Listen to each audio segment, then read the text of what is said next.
Oh, sí, estamos de vuelta con el podcast. Tengo audífonos nuevos y voz del locutor.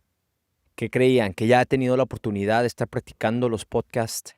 Em, Ha sido una temporada muy ocupada en la que hemos estado viajando al final. Esta es la temporada del año en la que asistimos a varias de las expos, de los eventos, de lo que se viene conociendo como trade show. Y es una temporada muy productiva en el sentido de que tengo la oportunidad de ir a las diferentes partes del país, impartir las diferentes clases en las diferentes zonas y también tengo la oportunidad de aprender mucho acerca de cómo varía y cómo es diferente el negocio. Y eso me sirve a mi currículum, me sirve a mi carrera y me sirve también para las herramientas que pretendo presentarles a ustedes. Me he topado con diferentes personas en los diferentes shows a los que he ido. Si usted es uno de ellos, muchas gracias por proporcionar su retroalimentación. Es muy importante para nosotros, es lo que más nos ayuda cuando me ven, cuando me saludan, cuando me dicen lo que les ha servido, lo que han aprendido, lo que no han aprendido, lo que les ha gustado. La verdad es que me inspira mucho y es ahí en donde me doy cuenta que al final la misión de este podcast, de este programa, siempre ha sido servirle a usted.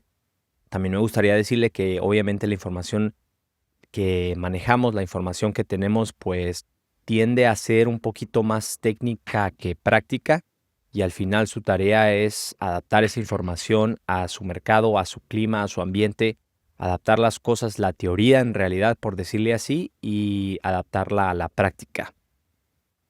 Espero, se los había prometido, les había dicho que íbamos a empezar a sacar estos podcasts de manera más frecuente y es verdad, se viene la temporada en la que dejo de viajar tanto, precisamente porque ustedes, los piscineros, los profesionales del servicio, se ocupan, ya no tienen tiempo para las asesorías, ya no tienen tiempo para los entrenamientos y ahí es en realidad cuando ustedes toman esta temporada, lo que han aprendido y lo ponen en práctica para los meses fuertes del verano, obviamente la temporada alta y la temporada a veces es en donde hacen su dinero también y donde recolectan los frutos pues de sus aprendizajes y también de las enseñanzas.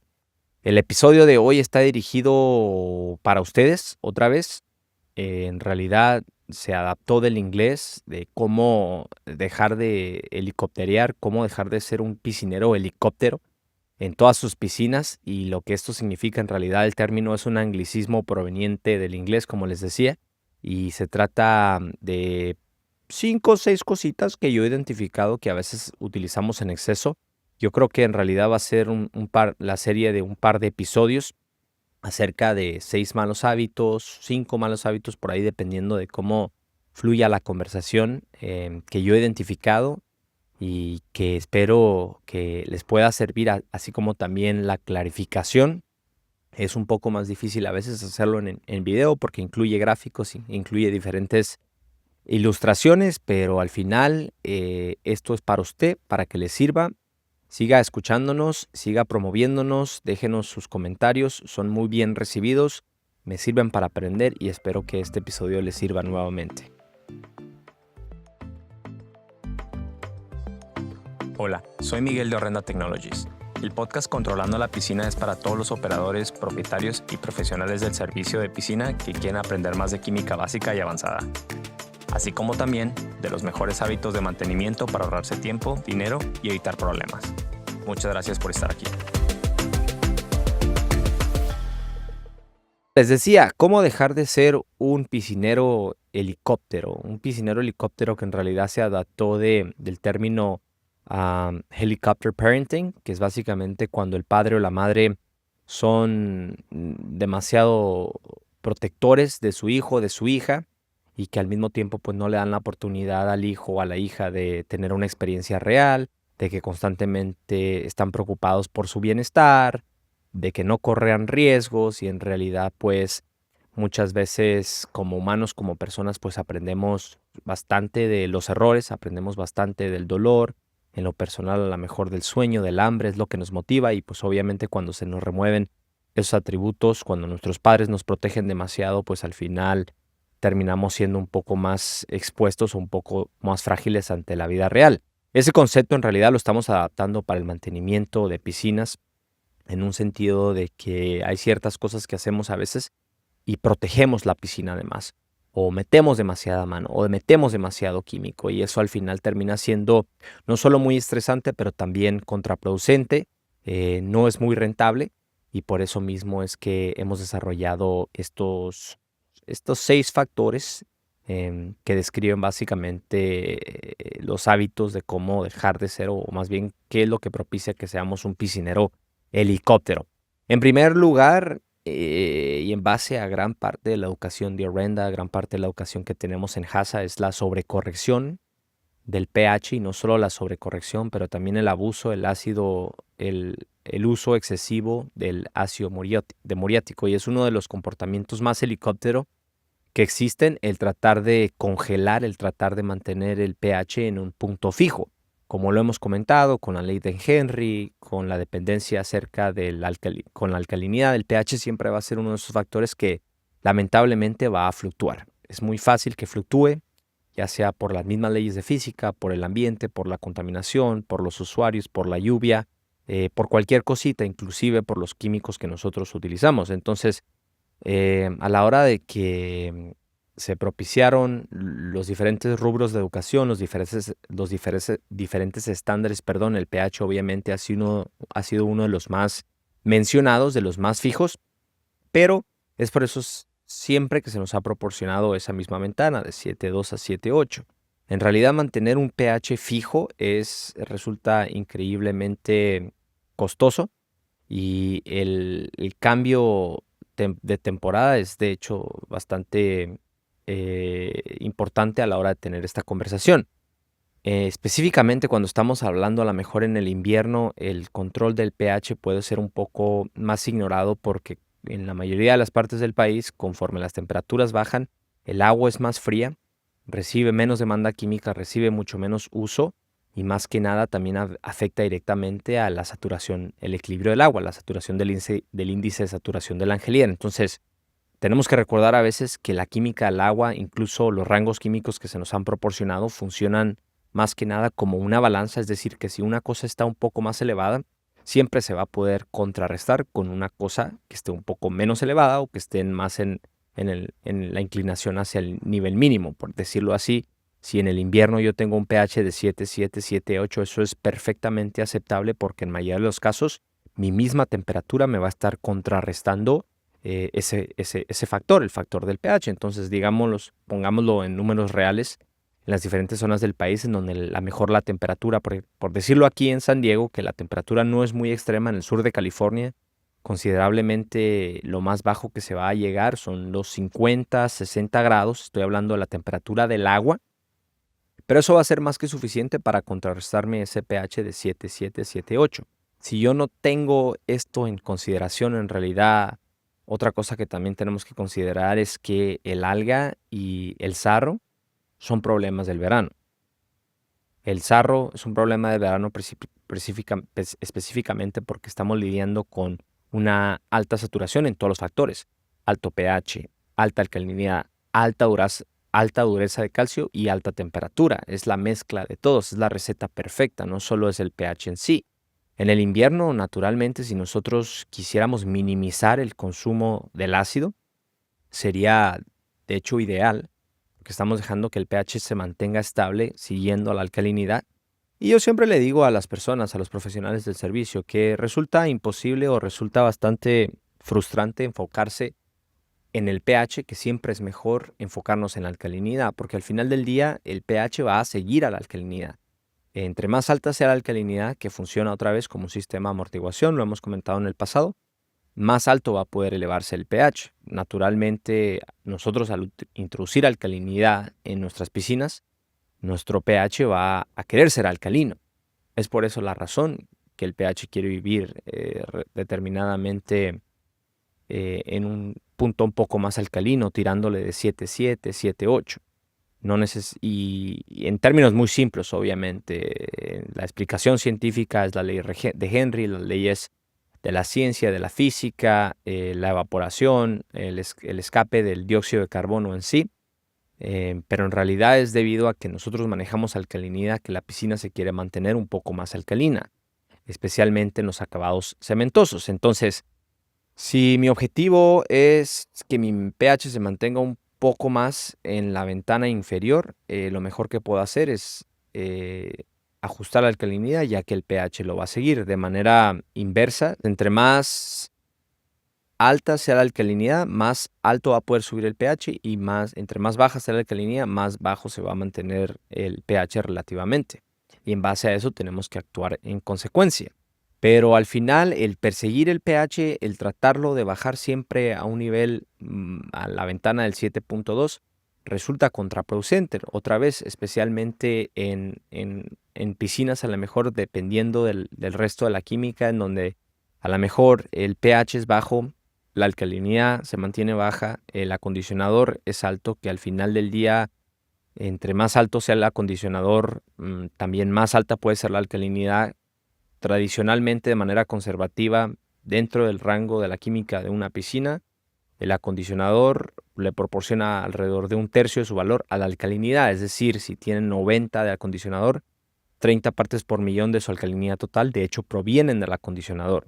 Si tiene 60 partes por millón de alcalinidad total, en realidad únicamente la mitad es alcalinidad usable o alcalinidad que influye a la saturación del agua apropiadamente.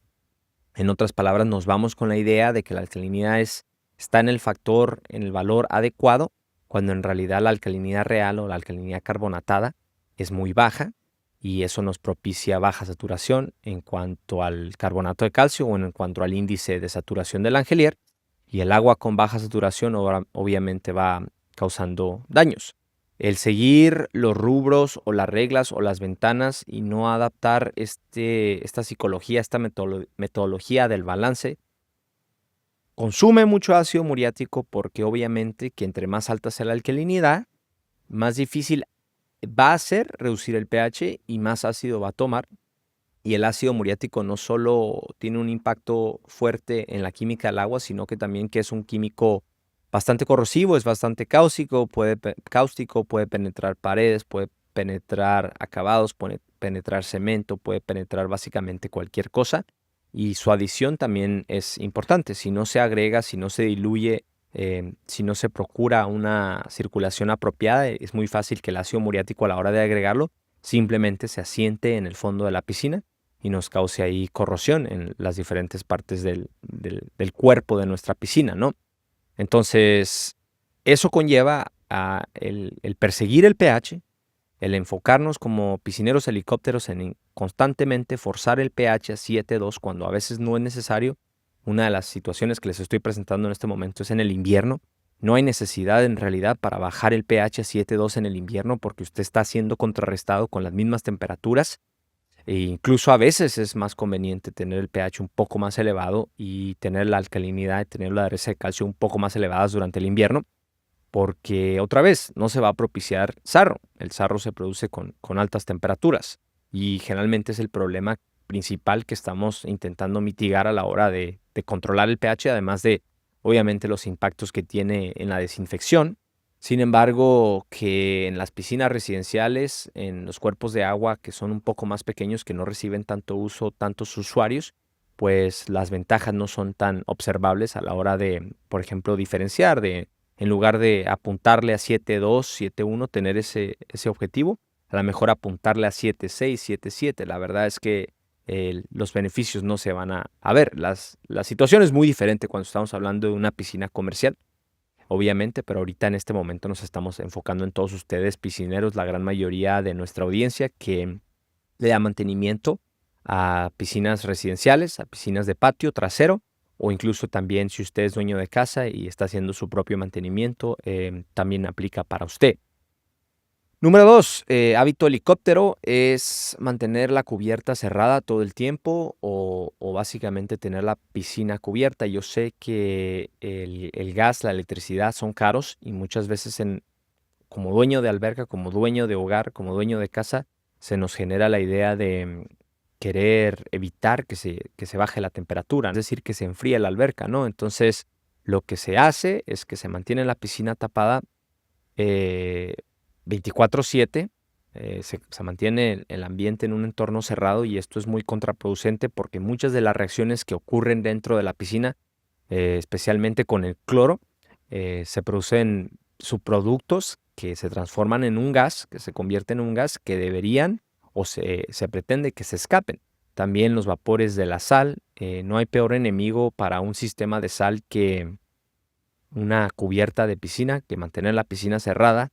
La sal como electrolito y el mismo gas que se produce, el mismo clorogas que se produce, pues muchas veces se escapa y puede ser corrosivo. Esto puede definitivamente deteriorar no solo los rieles, pero cualquier componente de metal que se encuentre dentro de esa cubierta. Las piscinas, los spas, los jacuzzis necesitan respirar, necesitan liberar todos estos gases que son al final subproductos de la misma desinfección o de los productos químicos que utilizamos. En tercer lugar, les pondría yo en realidad muchas veces los constructores de piscina, pues obviamente entre más instalen, más se les paga.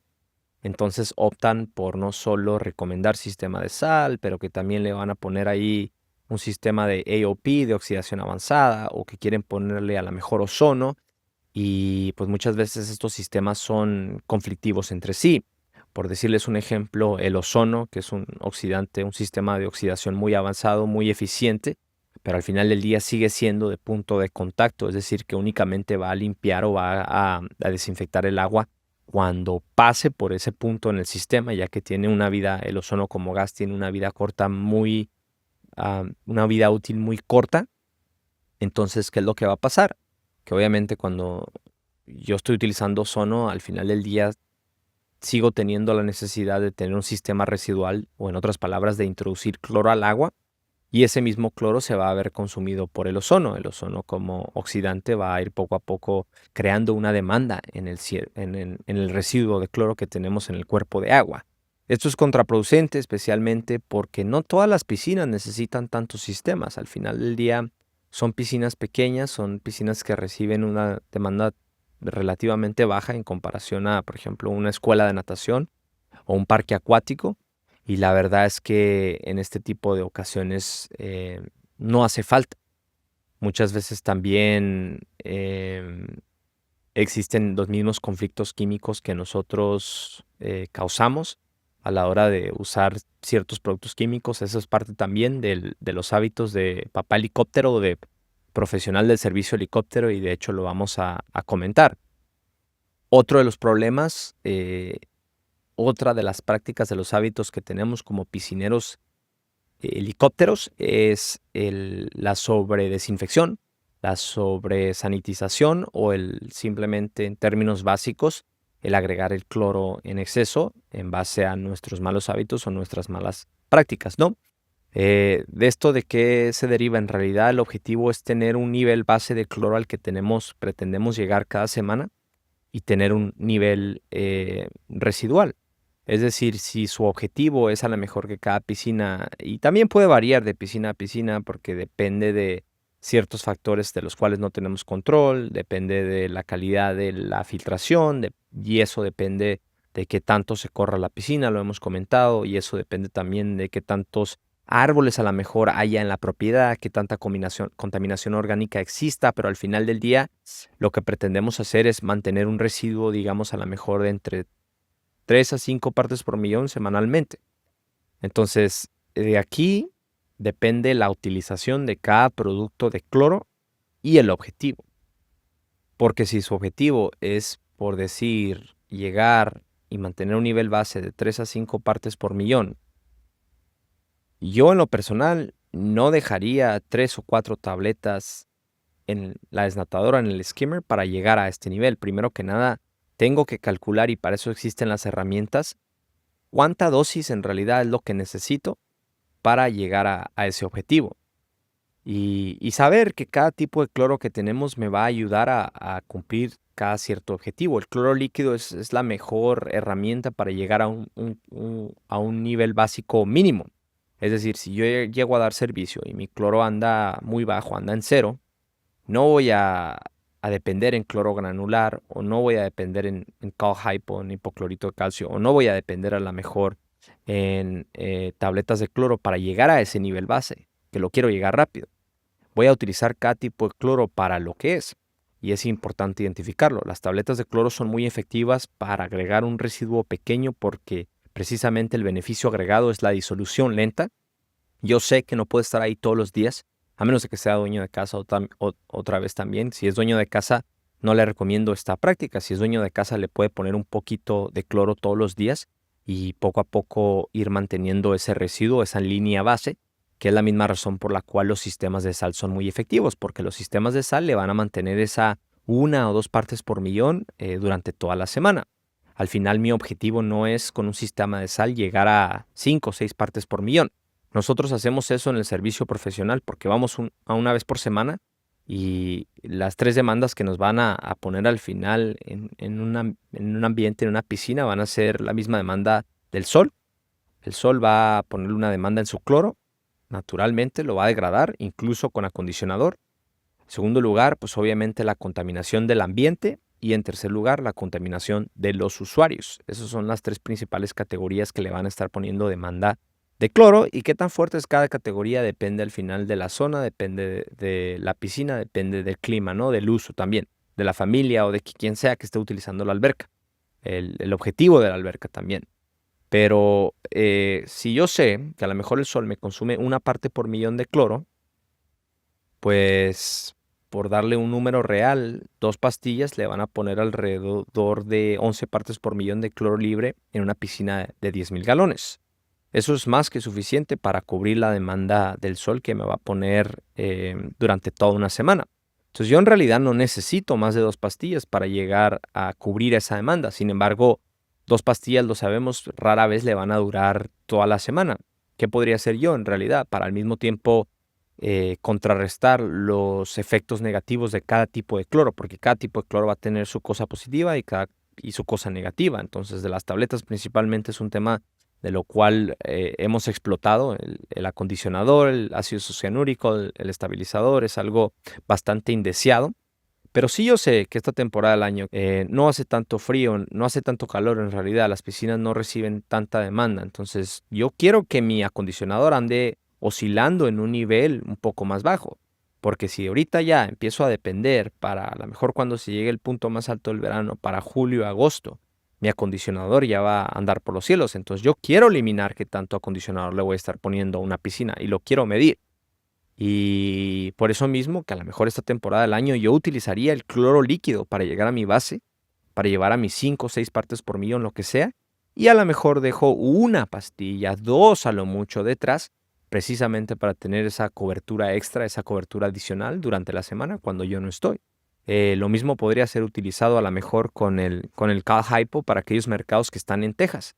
A lo mejor en el invierno yo utilizaría el Cal Hypo porque en el invierno, en las zonas en donde se pone bastante frío, que hay unas zonas en Texas en las que sí hace frío extremo, pues entonces ahí utilizaría el Cal Hypo semana tras semana para ir construyendo un poco mi nivel de calcio para cuando llegue al punto más extremo del invierno, tengo esa protección agregada, obviamente en piscinas de acabado cementoso.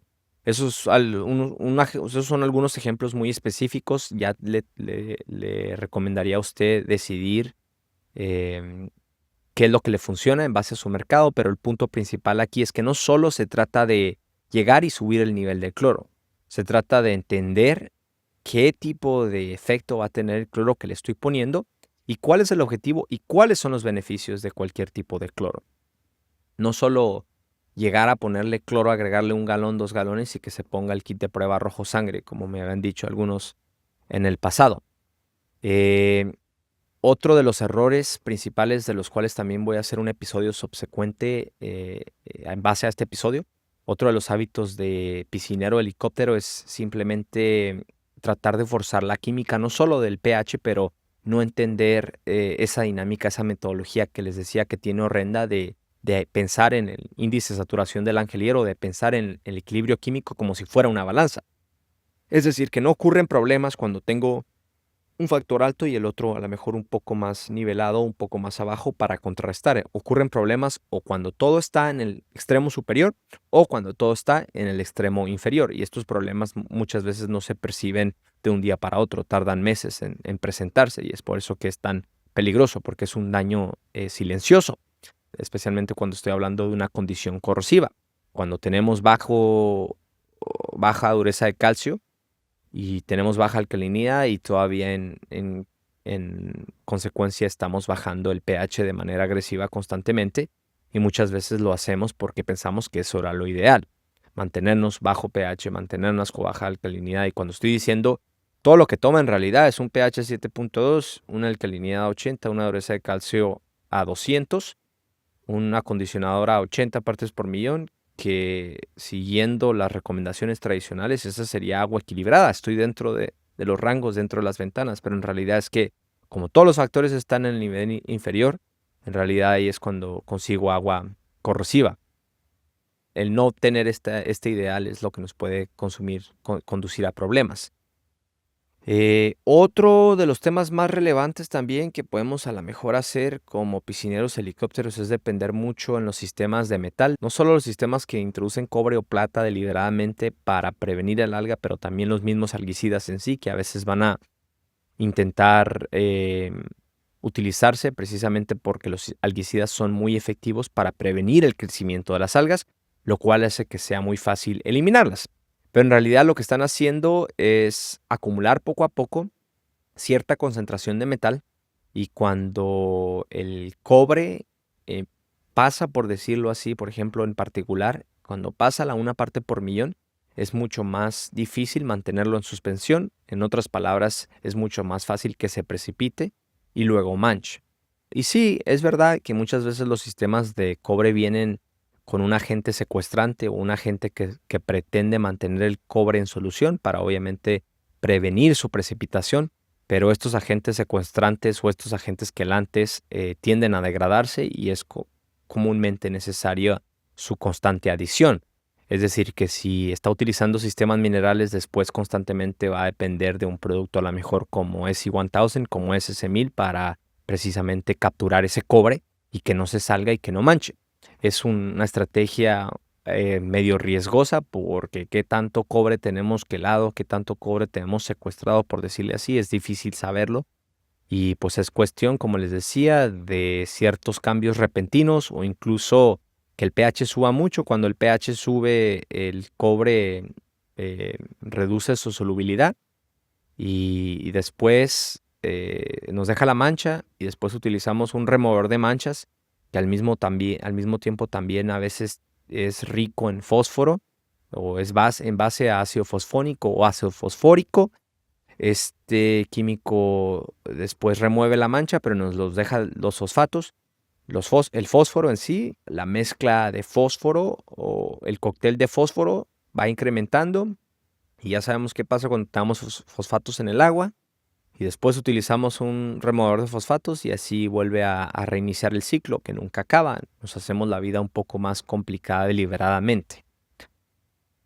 En realidad, esos son los hábitos que se me ocurren, que he desarrollado, que he anotado aquí, que puedo pensar, que puedo concluir que son los más problemáticos o conflictivos como piscinero helicóptero. Si a usted se le ocurre otro hábito o ha identificado a lo mejor conforme está teniendo esta plática y usted está escuchando, a lo mejor si se identifica con algo o dice, Miguel, por ahí te faltó mencionar este otro hábito que también yo he identificado, nos lo puede compartir. Esperamos que esta información le sea de mucho valor, le haya servido, que nos siga sintonizando, que nos siga escuchando. En el próximo episodio voy a hablar un poquito más para reiterar a lo que me refería con el control del pH y cómo el pH sigue la alcalinidad, qué es lo que esto significa, porque a veces me desvío y se me olvida el tema principal. Es difícil hablar de tantos temas al mismo tiempo y en una misma sentada también.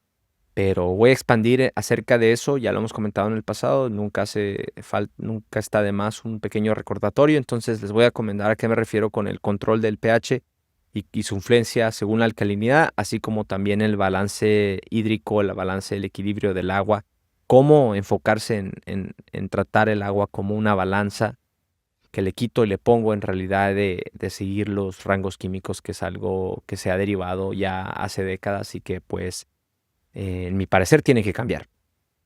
Mi nombre es Miguel Chávez, mucho gusto otra vez, espero que les guste el episodio y que les sirva.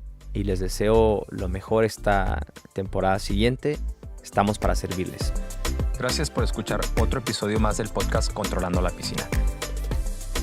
No se olvide de compartir, suscribirse o calificar este podcast o episodio. Visítenos en horrendatech.com para más información.